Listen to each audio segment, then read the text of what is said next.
Hello everyone, आज हम आपके लिए लेकर आए हैं एक नई वीडियो जिसमें हम एक नई पोएम को कवर करने जा रहे हैं जिसका नाम है अर्थन पॉट्स, जिसको लिखा है ONV कुरूप द्वारा। तो सबसे पहले तो मैं आपको बता दूं थोड़ा पोएट के बारे में कि ONV कुरूप जो है इनका पूरा नाम है ओट्टापलाविल नीलकंदन वेलु, और फिर कुरूप तो है ये पीछे। देखिए अब आप कहेंगे कि इतना बड़ा नाम, ये दक्षिण भारत के हैं, साउथ इंडियन हैं, तो वहां पर नाम इसी तरह के रखे जाते हैं, और स्पेशली ये तो केरला से हैं। तो आगे इनके बारे में और जानते हैं। चलिए देखिए कि ONV का पूरा नाम मैं आपको बता ही दिया है, ओट्टापलाविल नीलकंदन वेलु है, लेकिन इन्हें ONV के नाम से जाना जाता है। ये एक मलयालम के प्रसिद्ध कवि हैं, सॉन्ग्स भी लिखते हैं सिनेमा के लिए। मलयालम के प्रसिद्ध कवि हैं, सॉन्ग्स भी लिखते हैं। जो सिनेमा होती है ना, फिल्में, उनके लिए इन्होंने 1500 से ज्यादा सॉन्ग लिखे हैं, 1500 के आसपास, या उनकी थोड़ा इधर उधर ही हो जा सकता है थोड़ा बहुत, इतने इन्होंने सॉन्ग लिखे हैं। और लगभग 12 बार तक इन्होंने बेस्ट म्यूजिशियन का अवार्ड भी मिला है इन्हें केरला की तरफ से, बॉलीवुड में नहीं, केरला में, केरला की बात कर रहे हैं हम। इनका जो जन्म होता है, इनका जन्म हुआ है 27 मई 1931 को केरला के कोल्लम जिले के चवारा गांव में हुआ था। जब ये केवल 8 वर्ष के थे तो इनके पिता की ना डेथ हो गई थी। अब जब 8 वर्ष का बच्चा हो और उनके फादर की डेथ हो जाए तो बड़ी प्रॉब्लम्स का उन्हें फेस करना पड़ता है, क्योंकि माँ रह गई, या बेचारी वही काम करती थी, वही उन्होंने इन्हें पाल पोस कर बड़ा किया है। तो अब जब कमाने वाला ही चला जाए तो इकोनॉमिक जो कंडीशन होती है वो भी खराब हो गई। माँ कमाती थी जितना हो जाता था, तो इन्होंने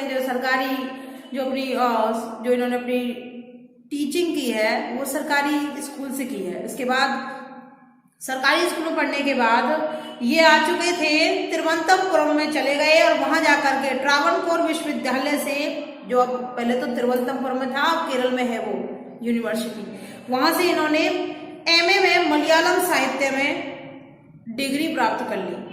MA किससे की है इन्होंने? मलयालम वो क्या साहित्य से की है। अब मलयालम जैसे इंग्लिश साहित्य लिटरेचर, मलयालम लिटरेचर से की है इन्होंने, हिंदी साहित्य, इंग्लिश साहित्य, और इस तरह से इन्होंने मलयालम साहित्य से की है। तो जाहिर सी बात है कि इनका मलयालम का जो ज्ञान है वो ज्यादा होगा। तो इन्होंने जितने भी सॉन्ग्स या वो भी लिखे थे सब जो है वो मलयालम में लिखे हैं। अब इसका तो ट्रांसलेशन किया गया है, वो बात में बताते हैं, बात की बात है, पहले आगे उनको देख लीजिए। तो अब ये क्या थे, अब इनकी MA हो गई। MA होने के बाद ONV व्याख्याता के रूप में काफी सारे कॉलेजेस में काम किया है, जैसे महाराज कॉलेज, यूनिवर्सिटी कॉलेज, चिटरम college, arts and science college, Kozhikode college और ड्रैंड कॉलेज थालाशेरी में काम किया है। इतने सारे कॉलेजेस इन्होंने बदले हैं। मतलब इनकी, मुझे तो ऐसा लगता है कि इनकी पूरी जिंदगी शायद पोइट्री लिखने में और पढ़ाने में निकल गई, वहीं से इन्हें ज्ञान मिलता रहा, पढ़ाते पढ़ाते इनकी नॉलेज भी बनी रही और वे पोइट्री भी लिखते रहे। ये तो रहे इनके, इन्होंने क्या काम किया था, ऑक्यूपेशन क्या था इनका, ये वो था। इसके बाद वे सरकारी महिला कॉलेज के मलयालम विभाग के अध्यक्ष भी रहे हैं। वे कालीकट यूनिवर्सिटी के विजिटिंग प्रोफेसर भी रहे हैं। वे कालीकट जो यूनिवर्सिटी है ना, उसके विजिटिंग प्रोफेसर भी रहे हैं। और 1986 में उन्होंने ना सारी जो ये जॉब वगैरह थी सबसे लीव ले लिया, कि भाई रिटायरमेंट ले लिया, कुल मिलाकर ये कहिए सबसे रिटायरमेंट ले लिया इन्होंने 1986 में। और इसके बाद वो तिरुवनंतपुरम आकर बस गए, और उनकी डेथ हुई है, अभी हुई है कुछ ही वक्त पहले तो हुई है उनकी डेथ, 13 फरवरी 2016 में ही वो गुजरे हैं। अभी की बात है, ताजा ज्यादा धुन भी नहीं हुए हैं उस बात को। और इन्हें कई सारे अवार्ड भी दिए गए हैं। 1998 में भारत सरकार द्वारा पद्मश्री अवार्ड भी मिला है। पद्मश्री जो एक अच्छा, बहुत ही बड़ा, एक अपने आप में एक बहुत बड़ा प्राइज होता है, वो भी इन्होंने प्राप्त किया है, अचीव किया है। इनके जो वर्क्स हैं, इन्होंने जो पोइट्रीज हैं, उनमें देख लीजिए कौन कौन से। सबसे जो फेमस इनकी पोइट्री है ना, उसका नाम है उज्जैनी। ये तो सबसे ज्यादा फेमस है, उज्जैनी। नाम याद रखें आप, आ सकता है आपको ये, इट्स अ गुड क्वेश्चन। इसके बाद है द थर्स्टी 40 1957 में इसको लिखा गया था। The desert, the blue eyes, peacock, peacock father, और इसके बाद है one drop of light, five moss, the letter, song of black bird, the salt, a dirge of the earth, और भी बहुत सारे इनके वर्क्स हैं जो इन्होंने लिखे हैं। बहुत सारे वर्क्स लिखे इन्होंने, मुझे तो लगता है कि इन्होंने कुछ जरूरत से ज्यादा ही लिख दिए। बहुत सारे वर्क हैं इनके जिनको हम बता नहीं सकते इसमें, क्योंकि इतने सारे बताएंगे तो फिर बहुत ज्यादा हो जाएगा ये। और इन्होंने ना बच्चों के लिए स्पेशल पोएम्स भी लिखी थी जिनको कहा गया है स्पीसीज ऑफ बंगाल। इन्होंने 12 बार बेस्ट म्यूजिशियन अवार्ड भी जीता है, वो मैं आपको पहले ही बता चुकी थी, क्योंकि ये गाने भी लिखते थे। गाने जो फिल्मों में चलते हैं वही वाले गाने की बात कर रहे हैं। 12 बार एक ही अवार्ड जीतना एक बहुत बड़ा अचीवमेंट होता है अपने आप में। 12 बार एक ही अवार्ड मिलना बहुत बड़ा अचीवमेंट होता है। सोचिए आप किस तरह के कवि रहे होंगे ये कि 12 बार एक ही अवार्ड इन्हें मिला है। ग्रेट ना। तो चलिए अब हम इस पोएम के बारे में बता देते हैं। इस पोएम में जो है अर्थन पॉट, अर्थन पॉट होता है मिट्टी के बर्तन या मिट्टी के घड़े। पॉट मीन्स घड़े, और आपने मटके देखे हैं ना पानी के, मिट्टी वाले, उन्हीं की बात यहाँ की गई है। पोएट ने यहाँ पर मिट्टी के बर्तनों की तुलना इंसान से की है। चाहे इंसान हो या मिट्टी का बर्तन, किस्मत तो किसी को नहीं पता अपनी, कल क्या हो जाए, कब कौन इस दुनिया से जल्दी जाएगा, कौन इस दुनिया से लेट जाएगा, इसके बारे में भी नहीं कहा जा सकता कुछ कि किसका नंबर कब आएगा, किसकी किस्मत में क्या लिखा है, कोई नहीं जानता इस बात को। दो बर्तन हैं वो आपस में बात कर रहे हैं। अब दो इंसान मानिए या दो बर्तन, बात एक ही है। यहाँ पर उसको एक सिंबल माना है। बात तो कर रहे हैं हम मटके की, लेकिन सिंबल दे रहे हैं हम किसका, कमेंट कर रहे हैं हम मनुष्य के जीवन पर, कि मनुष्य का जीवन तो कहते भी तो है, एक कहावत भी है, मिट्टी का शरीर है मिट्टी में मिल जाएगा। सुना होगा आपने ये तो ये यहाँ पर ये बिल्कुल फिट बैठती है इस पोएम में। ये जो कविता, ये जो वाली कहावत है कि मिट्टी का शरीर है मिट्टी में मिल जाएगा, ये बिल्कुल फिट बैठती है इसके लिए। तो चलिए पोएम को शुरू करते हैं। तो देखिए दो मटके हैं आपस में बात कर रहे हैं, वही क्या बातचीत कर रहे हैं बर्तन, देखिए चलिए सुनते हैं आपकी वाली। How long have we remained here thus, thus means होता है इस प्रकार, हियर मीन्स यहाँ, रिमेन्ड मीन्स रखे हुए हैं या पड़े हुए कुछ भी मान लीजिए। हाउ लॉन्ग हम कब तक यहाँ पर खाली मिट्टी के घड़े बनकर बने रहेंगे, हम कब तक यहाँ पर पूछ रहे हैं। हाउ लॉन्ग कब तक, आखिर कब तक, वी रिमेन्ड हियर दस हम यहाँ ऐसे रहेंगे कब तक। यहाँ पर इंसान की भी कह सकते हैं हम कि कब तक इंसान इस दुनिया पर, मतलब एक आदमी मान लीजिए, वो दो बात कर रहे हैं आपस में, कह रहे हैं कि भाई हमारी उम्र का कुछ पता नहीं है कि कब तक हमारा जीवन है, कब तक हमारी सांसें चल रही हैं। ये भी आप मान सकते हैं इसको, तभी तो यहाँ पर अर्थन पॉट इसका नाम रखा है। टू एम्पटी अर्थन पॉट्स, दो खाली, एम्पटी मीन्स खाली होता है, अर्थन पॉट यानी मिट्टी के घड़े हैं। गेजिंग मीन्स घूरना, एट ईच अदर वो आपस में एक दूसरे को घूर रहे हैं। अब घूरेंगे तो क्या, दो इंसान होंगे वो आपस में बातें कर रहे हैं एक दूसरे की तरफ मुंह करके, तो उनकी भी मान सकते हैं। या दो घड़े भी आप ले सकते हैं। भाई मैंने आपको पहले ही बताया था कि यहाँ पर घड़े और इंसान दोनों साथ साथ चलने वाले हैं, तो वो दोनों आपस में एक दूसरे के साथ घूर रहे हैं। Close by in the potter's yard, potter's मैं आपको बता दूं कुम्हार जो मिट्टी के घड़े बनाता है। यार्ड मीन्स आंगन, जहां वो बनाकर रखता है उन्हें, वहां की बात की गई है। क्लोज बाई जो रखे हुए हैं पास पास, इन दी पॉटर्स यार्ड कुम्हार के आंगन में। So close that softly brushing against each other, so close इतने पास हैं कि, दैट मीन्स की सॉफ्टली ब्रशिंग, ब्रशिंग यानी धीरे धीरे से आपस में एक दूसरे को छिप रहे हैं, मतलब कुल मिलाकर ये है। थोड़ा सा इधर उधर हिलते हैं तो आपस में भिड़ जाते हैं ना, जरा सा उसकी ब्रशिंग यहाँ पर बात की गई है कि softly brushing against each other, कि वो आपस में भिड़ रहे हैं, मिल रहे हैं। And not quite sure whether touching और नॉट, अब ये भी निश्चित नहीं है कि वो टच हो भी रहे हैं, एंड नॉट क्वाइट श्योर, ये भी निश्चित नहीं है वेदर टचिंग और नॉट, कि वो आपस में एक दूसरे को छू भी रहे हैं या नहीं, ये भी कोई निश्चित नहीं है, इसके बारे में नहीं कहा जा सकता। Gazing at each other in the in hostile jest, कहा क्या कह रहे हैं वो कह रहे हैं कि गेजिंग एट ईच अदर, एक दूसरे की तरफ देख रहे हैं, एक दूसरे की नजरों में देख रहे हैं, और इन एक्स हॉस्टिवल्स जेस्ट, इन हॉस्टिवल्स में इसमें आपको बता दूं हमेशा जारी रहने वाला, यानी वो एक दूसरे को बिना आंख झपकाए या बिना पलक झपकाए एक दूसरे को लगातार देखे जा रहे हैं। We are two earthen pots, जबकि हम तो क्या है, दो मिट्टी के घड़े ही तो हैं, इंसान थोड़े हैं। अब यहाँ पर हम इंसान के रूप में भी इसको देख सकते हैं कि दो आदमी हैं आपस में बातें कर रहे हैं कि भाई पता नहीं हमारा हम जो यहाँ पर कब तक इस तरह से धरती पर बने रहेंगे। भाई धरती की बात कर सकते हैं, वहां वो यार्ड हो सकता है पॉटर का, लेकिन इन भगवान का यार्ड क्या है, ये धरती है, यहाँ पर ही तो भेजा हमने इंसान को, तो पता नहीं हम यहाँ पर कब तक रहेंगे, कब तक उनकी मर्जी रहेगी भगवान की जो हम यहाँ तक छोड़ेंगे। वो एक दूसरे को देख रहे हैं, बातें कर रहे हैं, घूर रहे हैं।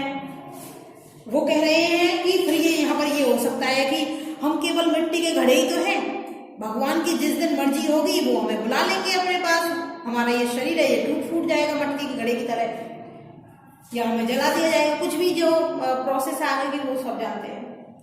Those who from golden goblets drink red wine, इस दुनिया में कई प्रकार के लोग हैं, अमीर भी हैं, गरीब भी हैं। तो पहले अमीर के बारे में बताया है। Those who,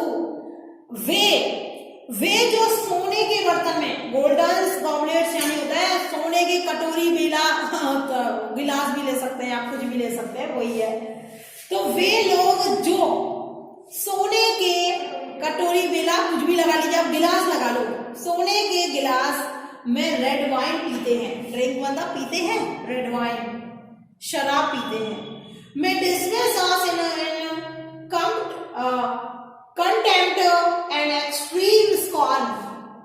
कंटेम्प्ट में मीन्स मैं आपको बता देती हूँ, कंटेम्प्ट मीन्स होता है तिरस्कार, घृणा भरी नजरों से देखना, और स्कॉर्न मीन्स भी होता है अपमान। ये जो अमीर लोग हैं ना, जो कटोरी बिरयानी में खाते हैं सोने के में, वो क्या करते हैं, मे दे डिसमिस, शायद वो dismiss in contempt and extreme scorn, वो हमें ना जरूर वो हमें घृणा की दृष्टि से देखते होंगे, हमें तिरस्कृत वस्तु समझते होंगे, वो उनकी नजरों में ना हमारी कोई इज्जत नहीं है। अब यहाँ पर गरीब इंसान के लिए ले सकते हैं कि जो पैसे वाले लोग होते हैं ना, उनकी नजरों में गरीब इंसानों की कोई वैल्यू नहीं होती। यहाँ पर इंसान के बारे में भी हम ले सकते हैं इसको इस तरह से। For we are made for the poor simple folk, folk means होता है लोग, जनसाधारण के लिए। तो वो कह रहे हैं कि we are made for the poor, जो घड़े हैं आपस में जो बात कर रहे हैं दोनों पॉट, वो कह रहे हैं कि हम जो कच्चे जो घड़े हैं ना, ये मिट्टी के घड़े, हम तो केवल गरीब लोगों के लिए बने हैं, जो सिंपल फॉक, बिल्कुल जनसाधारण के लिए, जो बिल्कुल गरीब आदमी होते हैं, एफर्ट नहीं कर सकते, जो और जो ऑर्नामेंट्स होते हैं उनकी जो पॉट होते हैं उनको नहीं ऑफर कर सकते, उनको नहीं खरीद सकते, हम उनके लिए बने हैं। वी आर चीप, हम बहुत ज्यादा सस्ते हैं, चीप भी सस्ता होता है, एंड मे इजीली ब्रेक, और शायद हम आसानी से टूट भी जाते हैं। ये भी एक रीजन है कि लोग हमें कम खरीदते हैं। वो क्यों है? क्योंकि हम बहुत सस्ते आते हैं और हम आसानी से टूट भी जाते हैं। ट्रू, भाई सही है, इसका मतलब क्या है कि सही है भाई। We are yet we are good enough to store, लेकिन फिर भी, येट मीन्स फिर भी, वी आर गुड इनफ, हम बहुत अच्छे हैं, टू स्टोर, भंडारण करने के लिए, स्टोर करने के लिए किसी चीज को। क्या स्टोर कर रहे हैं देखिए, the blessed gift of earth, blessed gift of earth में आपको बता दूं, यहाँ वाटर के लिए कहा है, पानी के लिए कहा है कि भाई धरती माँ का वरदान ही है पानी इंसान के लिए। हम बिना खाए रह भी सकते हैं, लेकिन बिना पानी पिए हम रह नहीं सकते, हम रह भी नहीं सकते। वाटर क्लियर एंड प्योर, और हमारे अंदर, यानी हम जो घड़े हैं ना, हमारे अंदर पानी जो है एकदम क्लियर साफ रहता है और शुद्ध रहता है। अब तो ये साइंस भी ये बात मान चुकी है, जबकि कोरोना वायरस चल रहा है कि अरे एक ही रट लगा दी है सबने, मटके का पानी पियो, मटके का पानी पियो, फ्रिज छोड़ो, एसी छोड़ो।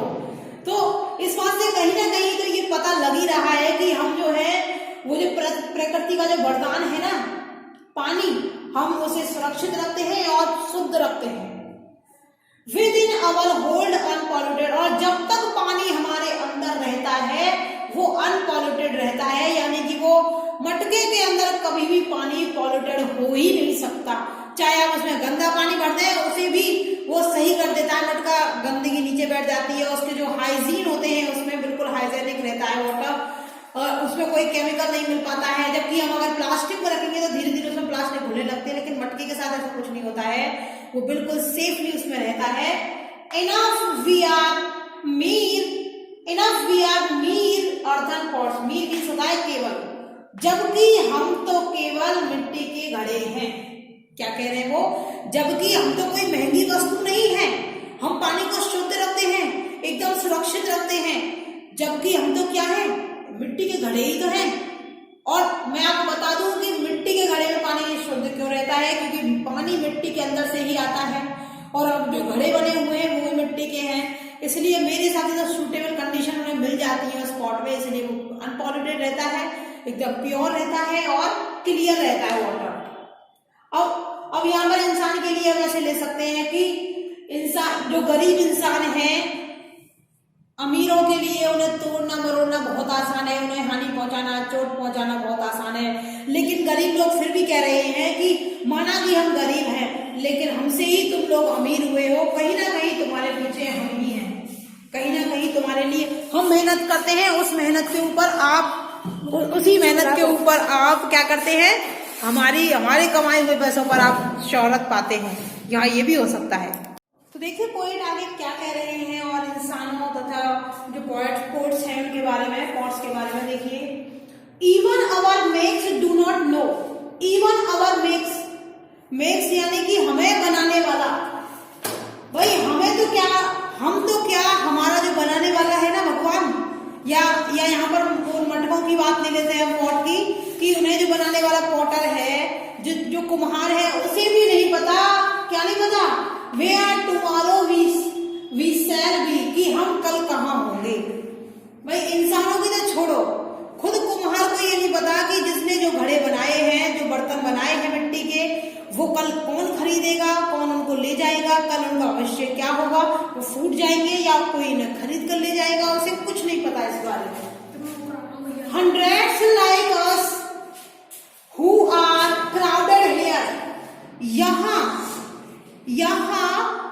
हमारी ही तरह, वो क्या कह रहे हैं कि यहाँ पर हमारी ही तरह सैकड़ों घड़े भरे पड़े हैं। 100 यानी सैकड़ों, 100 से भी ज्यादा 100 कहते हैं, सैकड़ा होते हैं, लाइन चलते हैं वो सब होते हैं, 100 200 इस तरह से ये सब सैकड़ा कहते हैं इनको। तो वो कह रही हैं कि हमारी ही तरह यहाँ सैकड़ों घड़े पड़े हुए हैं, रखे हुए हैं, आर वेटिंग इंतजार कर रहे हैं, इंतजार कर रहे हैं, फॉर सम अननोन बायर, किसके लिए, कोई अनजान खरीदार के लिए, कि कोई आएगा उन्हें खरीदेगा और इस्तेमाल करेगा। टू लिफ्ट, वो उन्हें उठाएगा, भाई खरीदार आएगा तो देखिए क्या प्रोसेस होगी इसके बाद, टू लिफ्ट, वो उन्हें आकर के उठाएगा, लिफ्ट अस अप, हमें ऊपर उठाएगा, वन बाय वन, एक एक करके, and hold us to the ear, और उठा करके अपने कान के पास ले जाएगा। भाई क्यों ले जाएगा, and with finger stroke quality test us by the sound, और यहाँ ला करके टिक टिक की स्ट्रोक यानी उंगली से, इस तरह से उंगली से उस पर स्ट्रोक करके देखेगा मटके के पास कि उसकी आवाज कैसी है, और आवाज से ही जो पॉट है उसकी क्वालिटी का, बाय द साउंड लिखा है ना यहाँ, आवाज से, जो आवाज उसकी खन खन वाली जो आवाज आएगी ना, टिक टिक वाली, उसी से उसकी क्वालिटी का पता चलता है कि ये मटका सही है या बेकार, कि ये जो मिट्टी का बर्तन है वो सही है या बेकार, या इसमें कोई होल रह गया है या कहीं से कच्चा रह गया है, वो आराम से उसका पता लगा सकते हैं जब हम उसको स्ट्रोक करेंगे। फिंगर स्ट्रोक, ऐसे नहीं कि किसी चीज से तोड़ के, वो तो टूट जाएगा, मिट्टी का ही तो बड़ा है, फिंगर स्ट्रोक करते हैं धीरे धीरे, इस तरह से करते हैं। If satisfied he buys one, अगर वो संतुष्ट हुआ, if means यदि, satisfied means संतुष्ट हुआ, he buys वो खरीदता है, one एक घड़ा, and walks away और चला जाता है। यानी कि इंतजार कर रहे हैं घड़े भी, पता नहीं कब कोई हमें खरीदने आएगा, और आएगा तो क्या प्रोसेस होगी, पहले आएगा हमें एक एक करके उठाएगा और बजा करके देखेगा उंगली से, अपने से बजाने के बाद हमारी क्वालिटी का टेस्ट करेगा, और जब उसे पसंद आ जाएगा, वो संतुष्ट हो जाएगा पूरी तरह से, तो हम में से एक को लेकर वो चला जाएगा। Followed by our sight that bind us one thoughts of hope and intense sense of loss। क्या कह रहे हैं वो, कि जिसके पीछे हमारी आहें भरी होंगी, फॉलोड बाय आवर साइड। देखो मैं आपको बता देती हूँ कि जब भी कोई इंसान गुजरता है, भाई ये तो मटके, चलो हम इंसान की बात करते हैं, कि जब भी कोई इंसान गुजरता है तो उसके पीछे बहुत सारे लोग रोते हैं, शोक मनाते हैं, तो ऐसे ही वो कह रहे हैं कि हम भी उसके पीछे से आहें भरेंगे। And bind us one thoughts of वो मीन्स होता है शोक, हम भी शोक मनाएंगे। वो मीन्स क्या होता है, शोक। हम भी एक रिश्ते से बंधे हुए थे आपस में, मटके वगैरह जो भी है, ये मटके की बात जो की गई है यहाँ पर, वो कह रहे हैं कि हम भी एक रिश्ते से बंधे हुए थे, वो हमारे दोस्त के जैसा था दूसरा मटका, तो उसके जाने पर हम भी शोक मनाएंगे कि वो कहाँ चला गया, कौन उसको ले गया। जैसे इंसान रोते हैं किसी के मरने पर, ऐसे ही हम भी शोक मनाएंगे। And intense sense of loss, और हमारे अंदर एक लॉस की भावना होगी कि हमारे बीच में से कोई ना कोई, इंटेंस सेंस ऑफ लॉस यानी कि हमारे अंदर ना लॉस की भावना होगी कि हमने कुछ ना कुछ तो खोया है, हमारे एक दोस्त मटके को खोया है। यहाँ पर हम इंसानों की बात कर सकते हैं कि किसी उसके रिश्तेदार होते हैं, रिलेटिव्स होते हैं, फ्रेंड्स होते हैं, तो वो उन्हें कहीं ना कहीं लगता है कि उन्होंने एक कीमती चीज खो दी है, अपना दोस्त खो दिया है, अपना रिलेटिव खो दिया है, इसी तरीके से। और one who was one among us, और वो जो हमने खोया है ना, वो हम में से ही एक था। वन ऑफ हु, वो हमें से एक था, वाज वन एमंग अस यानी कि हमें से ही, वो हमें से ही एक था।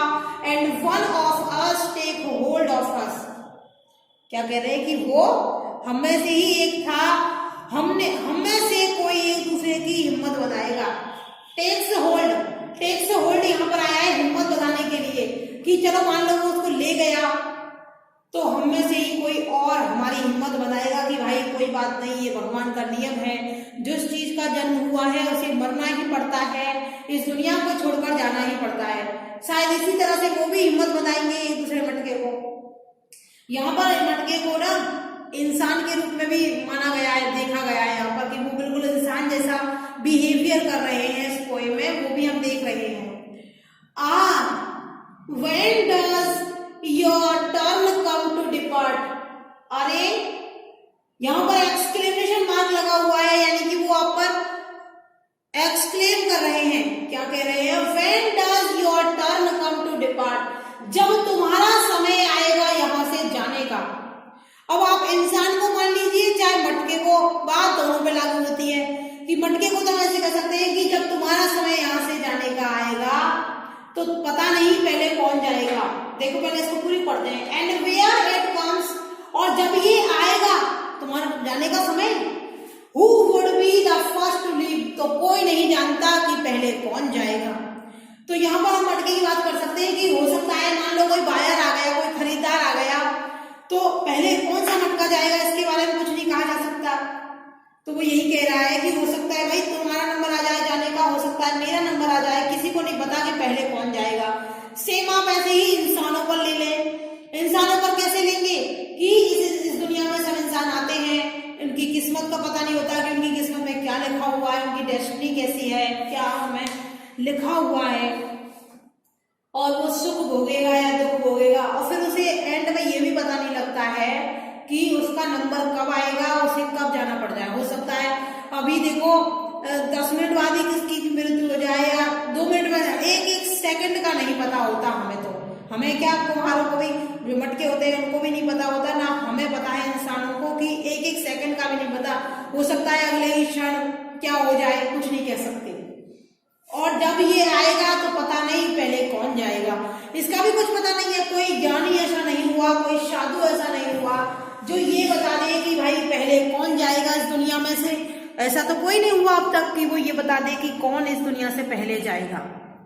तो देखिए यहाँ पर मिट्टी के घड़े को इंसान की तरह बताया है कि जैसे इंसान को कहा जाता है ना कि मिट्टी का शरीर है, मिट्टी में मिल जाएगा, ऐसे ही यहाँ पर जो पॉट्स हैं, पॉट्स को कहा है कि मिट्टी के पॉट्स हैं और मिट्टी में मिल जाने हैं एंड में जाकर के।